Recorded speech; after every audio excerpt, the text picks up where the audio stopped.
What's up, guys, and welcome back to the channel. And UFC Fight Night Imavov versus Cannonier took place yesterday, and I already did my full card recap, but now we're going to be talking about what's next. I'm going to be matchmaking for every single key fighter on this card, every notable fighter that got a win, and then I've got the loser, obviously, of the main event, Jared Cannonier. But yeah, let's get into it, and we're going to start off with Nassourdine Imavov. So for Imavov, I believe he should fight the loser of Whittaker versus Chimaev, assuming it's Robert Whittaker. So that's what I should say. I should say he should fight Whittaker with a loss to Khamzat Chimaev, and I believe this should happen as the main event of UFC Paris in September when the UFC goes to Paris, because let's be honest, no one wants to see Gane versus Tybura as a main event of Paris. There's now, I get it. When it was him versus Tai, I understand.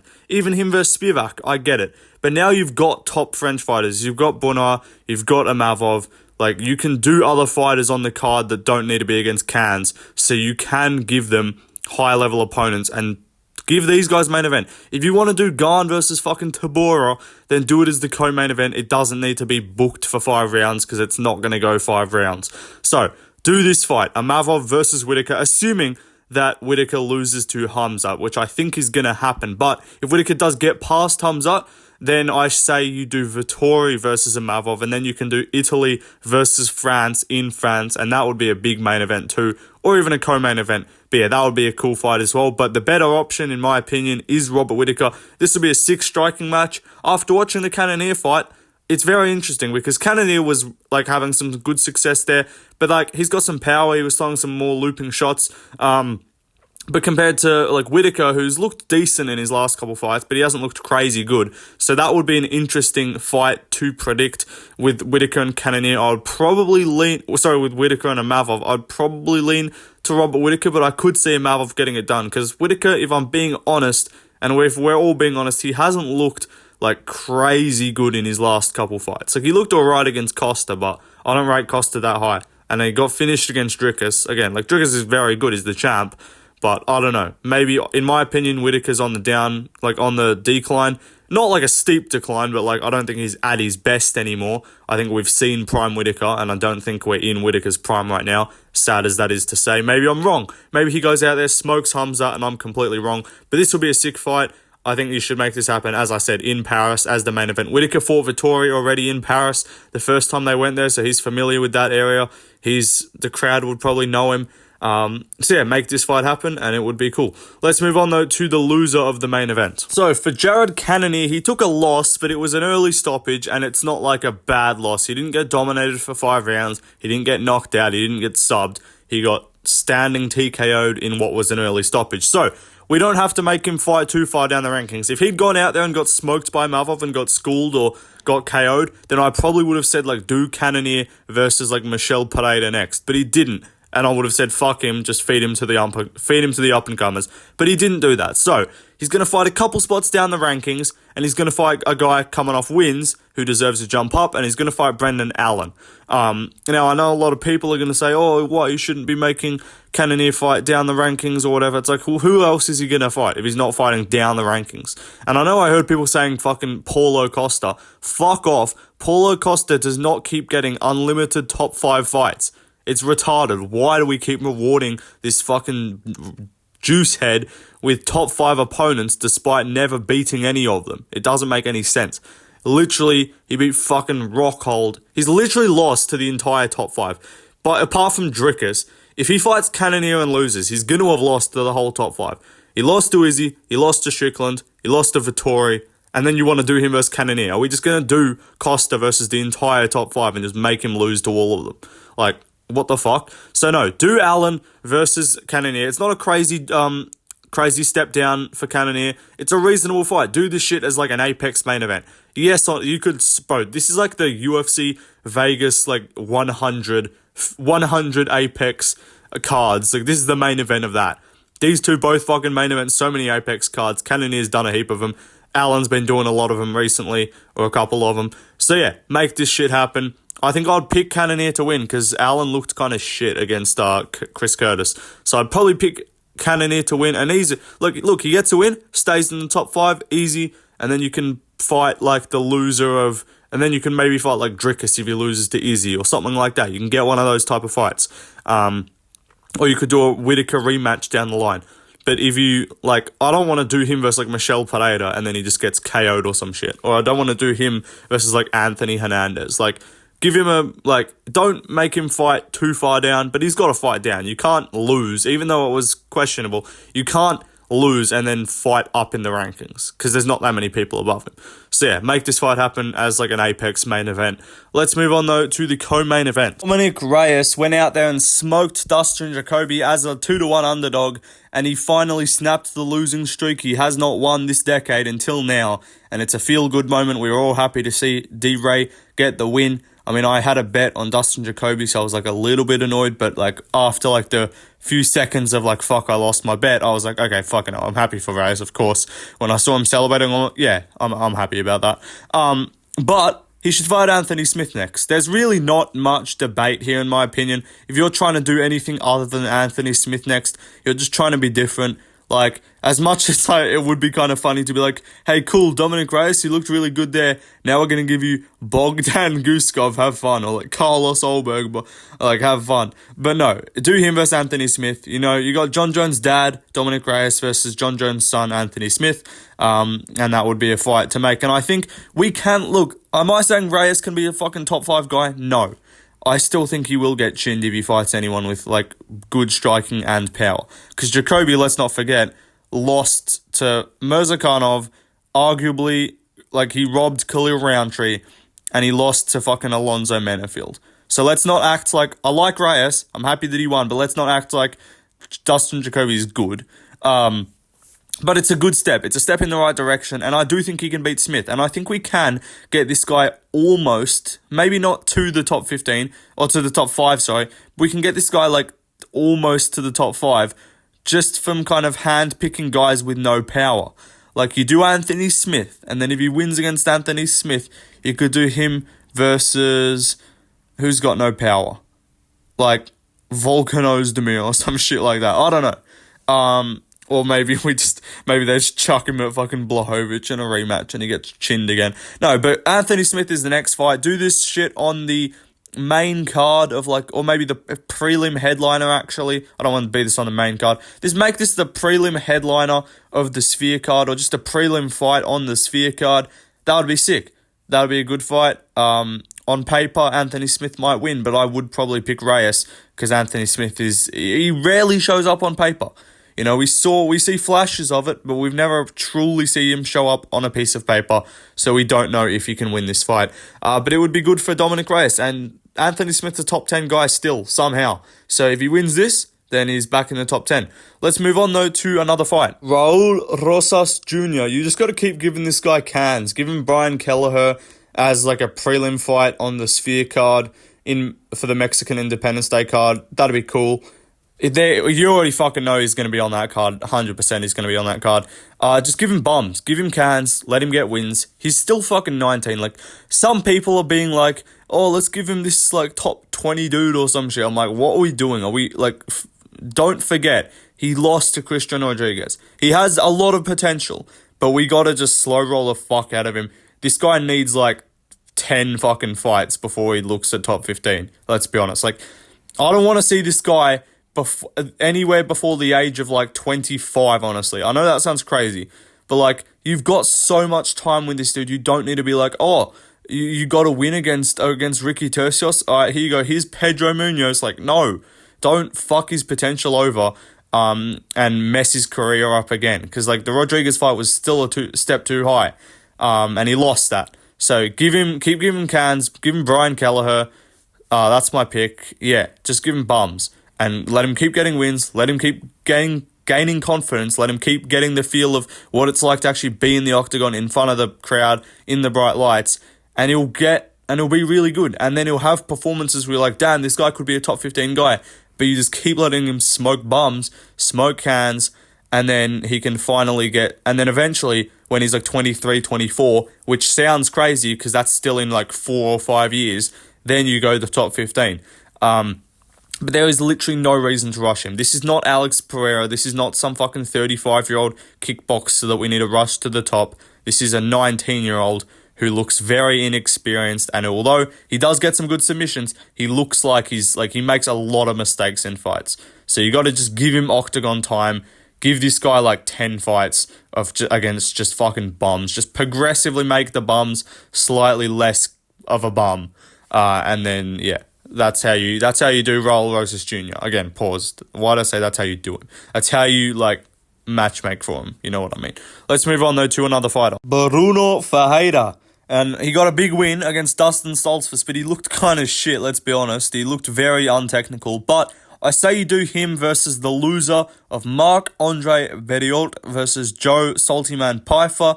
You could do him versus the winner, to be fair, but if Pyfer wins, which I think he will, I don't think they're going to do Pyfer versus Bruno Ferreira. Like, I feel like they're still going to try and build Pyfer back to the top 15 in his own path. But Bruno Ferreira is a fun guy. Just give this guy sluggers. Don't give him any fucking technical strikers. Don't be doing him versus Sharon Magomedov. I know that's who he called out in after the Phil Hawes win. You would get tuned up by anyone with good striking. Just give this guy bums, give him cans, or not full cans, but just give him sluggers. Give him guys that he can just go in there and trade hands with and not need to be technical. He's not going to be a top 15 guy unless he cleans up his technique. It's very obvious. I know he called out Bo Nickel. I like the intent with the call out. He ain't getting that shit. He would probably just get taken down by Bo Nickel. Like, Dustin Stoltzfus was having moments against this guy. Dustin Stoltzfus is not good. But I don't want to shit on Bruno Ferreira. He's an incredible fighter. He's very fun. I'm trying to think. This is his fourth UFC fight. All four have ended in the first round. First round KO win against Robocop. First round KO loss against Rizabov. First round KO win against Phil Hawes. First round KO win against Dustin Stoltzfus. This dude is fun. Keep him in there against just fucking random cunts that are just going to sling with him. Just swang and bang, as they say. Marc-Andre Berriault will definitely do that. So yeah, do this on like a fight night or a pay-per-view prelims later in the year, assuming Berriault loses to Joe Pyfer. Let's move on, though, to the next fighter. Zach Reyes. This is lazy matchmaking. I'm just going to put him against Dustin Stoltzfus. Again, this guy's inexperienced. He's young-ish. He's not super young, but he's inexperienced. He's like 7-1, I think. He does still, like, he KO'd Marquez. That was sick. I picked against him. I thought Marquez would win for some reason, just because I overanalyzed the tape and thought that, like, getting hit by Brundage meant Marquez would KO you, but I don't know. I guess Marquez is just awful.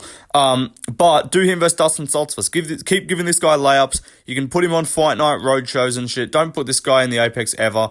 Just put him in front of crowds. He's clearly got good mic skills. He can get the crowd on his side. And yeah, just give him easily winnable fights. He would smoke Dustin Stoltzfus, I assume.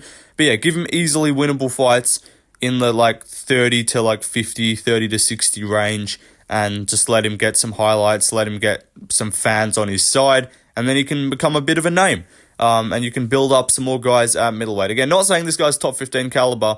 But there's only one way to find out. And that's you got to give him some cans, give him some layups, have him get the highlight reel going, and then you can get his confidence higher. Then you start giving him a little bit of a jump up. You don't need to fucking rush this guy again. Same with Rosas. You don't need to be talking about no top 15, top 25 guys. I don't think anyone is, but yeah, you know. Sometimes people like see a person get a KO and immediately like, unranked fighter gets a KO, must do them versus ranked opponent, and it's like, hang on. He lost his debut to Cody Brundage. Let's pump the brakes. But whatever, let's move on, though, to another fighter. Punzele Soriano got the win by decision, dominated Miguel Baeza, who looked awful in the fight. Soriano versus Matthew Semmelsberger next. I don't know. Soriano's not a prospect. He's not some guy that you want to, like, hand-pick certain fights for or do really intricate matchmaking. You can just give him anyone, unranked. I mean, you could kind of treat him as, like, a prospect, I guess, at welterweight because, you know, it's his new division. He hasn't fought there yet, apart from until today, obviously, and he looked great. So, yeah, give him Semmelsberger, who's not all that good, who gets taken down quite a bit. It's kind of a layup for Soriano. I'd probably pick him to win. But again, Semmelsberger's got some power. He can catch you. So this would be a solid fight. I could definitely see this being on, like, an Apex card. Prelims of an Apex card. Easy work. Let's move on, though, to another fighter. Next up, Ludovit Klein looked really good. Probably the most underrated performance of the card. Probably the low-key MVP of the card in terms of who didn't deliver a finish, and no one's probably going to talk about him because he didn't get a bonus. But in terms of like a complete fight, this man just 30-27 Thiago Moises, and apart from like a knee bar attempt, Moises had no moments. Klein looked great in this fight. He stuffed the takedowns, beat him up on the feet, dropped him twice. He looked really good in this fight. And I was so close to saying do him versus a ranked opponent, but I was like, nah, one more. So, there's a man who has been calling to fight in Paris, in France, for the last fucking 5 months since his last loss. I'm talking about Matt Steamroller Ffrola. He had a fight go away with Michael Johnson. He was meant to fight on the St. Louis card. That fight fell out because Johnson pulled out. And he's been calling for Paris for the fucking last, literally since he lost to BSD. He's been calling to fight in Paris. Slovakia, Klein is Slovakian. He's not French, of course, but, European country. And yeah, bro, Ffrola's been asking to fight in Paris. Do him in Paris. And also, they've put fighters that aren't French to fight in Paris against non-French fighters. I think they've done, they did Volkan versus Bogdan. I know Volkan's Swiss, but, they've done these fights before. So yeah, you know what I mean. You can do this fight. There's a European involved. You don't need to just fill up the card and just do random French bums just to fill spots. You can do non-French fighters on a France card. Crazy enough to say. You can just do other European fighters. But yeah, this is a fucking banger. Ffrola versus Ludovit Klein. Tell me this shit ain't a fight of the night candidate. The only reason this ain't going to be fight of the night is because I'm going to do a UFC Paris card builder probably in the next couple weeks after the Saudi Arabia card, because that'll clear some things up for me. And I'm going to matchmake some fights, and there's going to be some bangers. So let's say this probably would be a fight of the night on most cards, on 90% of cards, but the card I'm about to build for this Paris card, there's going to be some bangers. So it'll have some tough competition. But that's for another day. Still, this fight's a banger. Make it happen. Let's move on, though, and then the winner can get a ranked opponent, because Ffrola was ranked. Ludovit Klein's probably one win away from becoming ranked. If he wins this fight, you can definitely just slot him into number 15, number 14 spot. So yeah, make it happen. Let's move on, though, to another fighter. Next up, Carlos Prates got the win by KO with a knee to the body. He unfortunately did not allow us to get the based Radke post-fight interview, but he looks really good. This guy's dangerous. He's got power. He's definitely a finisher of the highest order. And he didn't call out an opponent. It was a weird call. It was a weird interview, because it was a good interview, but weird, because he called to fight in Australia, because apparently he has a daughter in Australia. I don't know the backstory to that. I guess his wife must live in Australia or something, or maybe his kid got shipped over here. I don't know. But he wants to go to Australia. So, give the man his wish. There's not a whole lot of Australian unranked welterweights. There's Kevin Jessett, who's New Zealander French. You could do him. But I think he might be booked. Maybe I'm tripping. But I said do him versus Jake Matthews, who just won last week. Didn't take heaps of damage. Should be fighting in Australia, I think. And this would be a good fight. I do think Prates would probably win. But Prates has lost. Prates is not an undefeated guy. He's got 5 losses on his record or something, 6 losses on the regional scene. So he has lost fights. He's fun as hell, and I think the UFC is better for him than the regional scene. Sometimes you see these guys on the regional scene and they look kind of mid. Their records don't look all that, but then they come over and they just smoke fools. So I think Prates might be one of those guys, but Matthews is a good kind of mid-range, bridge to the top 25 kind of welterweight, I guess. So yeah, make this fight happen. Someone's probably getting finished. Maybe Matthews wins a decision, but more likely I would say Prates gets a TKO. But let's move on, though, to another fighter. Next up, Brad Katona got the win. Just do him versus Cody Stamen. We got 2 fucking dwarfs here, 2 little midgets, 2 64-inch reach victims, 2 victims of being at a fucking 10-inch reach disadvantage. Do this fight. It'd be funny. It would look so retarded just to see these 2 little Henry Cejudo fucking looking motherfuckers just swinging their 64-inch arms. No, not even, because that's one to the other. They're 34-inch arms. And they'll just be swinging little fucking pillow punches all over the octagon. So it'll be very funny to watch. And the wrestling in this fight would actually probably be pretty good. All jokes aside, this actually be a fun fight, I reckon. But let's move on, though, to another fighter. Daniel Marcos got the win. He looked dominant, and he looked really good against John Castaneda, who's not a bad fighter. John Castaneda ain't no bum. He's actually a very talented guy. Good, solid fighter outside the rankings at bantamweight. And I know some people might disagree with this pick, but Daniel Marcos, I'm actually going to give him a ranked opponent, and I'm going to give him Jonathan Martinez is who I've gone with. Now, you might consider it a weird pick, but Martinez coming off a loss to Aldo, got smoked. Not saying that's bad, obviously. Aldo's one of the GOATs. He smoked you. That's fine. But let's think about it. What did Martinez do to get ranked? He kind of got a close, arguable robbery decision against Said Nurmagomedov. He got KO'd by Davy Grant. He TKO'd Cub Swanson. He TKO'd Yanez with low kicks. And this guy was then a top 11 or 12 bantamweight. He was on a streak, fair play. But now when I'm thinking about it, even though he is ranked, he's got to fight outside the rankings. You can't give this guy a ranked opponent because he hasn't beat a ranked opponent yet. So that's what I say. I say you do him versus him versus Daniel Marcos, who just beat John Castaneda is what I meant to say. This fight would be sick on the feet. These guys striking would be great. This is a real boxer versus kicker kind of style. It could end up looking very similar to the Aldo fight, but just obviously less dominant because obviously Daniel Marcos is not as good as Jose Aldo, no shit. But yeah, Marcos has great boxing. His striking in this looked great. He hurt Castaneda on a number of occasions. And Martinez is definitely open on the feet to hands. He got dropped and he got KO'd by Davy Grant, who, even though it was arguably a robbery, Marcos did get a win over Davy Grant. It was a close fight. It went to a decision, but Marcos went decision with Davy Grant. Martinez got finished by him. I think this would be a sick fight to add on the Sphere card. Peruvian Daniel Marcos versus, I think Martinez is Guatemalan or some shit, or Nicaraguan or something from that Central America area. He's obviously got Mexican heritage too, but I know when he walked out with a flag, there was some sort of Nicaragua or Guatemala or some shit like that as well that he walked out with. El Salvador, something like that, if I'm not tripping. But yeah, make this fight happen. UFC 306 prelim fight would be a banger. Striking would be great to watch in this boxer versus kicker as well, as I said. Great fight. Let's move on though. And it's a good test because Marcos, he's got, I think, what's that? Third win in the UFC? He's won 3 now. The Aori Tralang fight was a fucking bullshit no contest because he was smoking Aori Tralang. But yeah, he just smoked Castaneda. I actually don't mind him versus a back-end top 15 guy. Let's move on though to another fighter. Last up, we got Taylor Lapilus, who actually looked really good against Cody Stamann, tuned him up and won 30-27. This guy's quietly just got a solid fucking resume going at bantamweight. He did lose to Farid Basharat, but apart from that, this guy's a solid fighter.